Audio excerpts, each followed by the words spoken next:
This is television for the Isles of Scilly, brought to you with Worldwide Financial Planning, Truro and Penwith College, and the Scilly Lottery. From Radio Scilly, this is scillytv.com.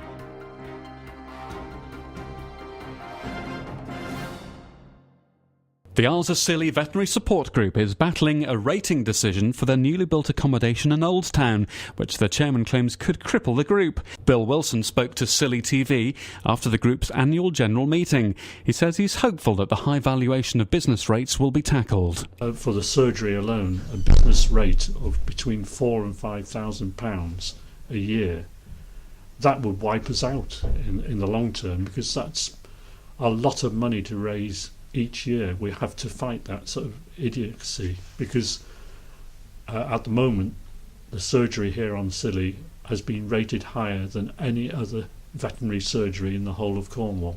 The group has succeeded in getting the domestic property banding changed from D to A. As you heard tonight, we've already won the case on the domestic rating, getting a new banding for that into the lowest banding, as it should be, because the accommodation is tied to veterinary surgery occupation and no one else can occupy it. Therefore, there is no open market value. Bill says it's been a good year for the Veterinary Support Group. A fantastic year. This time last year, May 2010, we were just having the site marked out to start the build.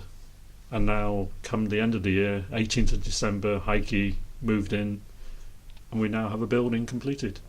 And it's up and running, and the feedback we're getting from Heike and from people visiting with their pets, their animals, is all good news. The Vet Support Group hopes that more islanders and visitors will sign up for the £10 annual membership.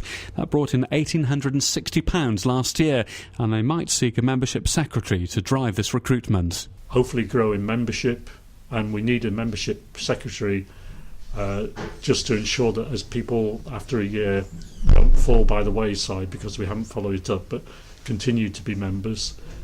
And I suppose the greatest hope is that we pay off the outstanding capital sum earlier than the end of next year.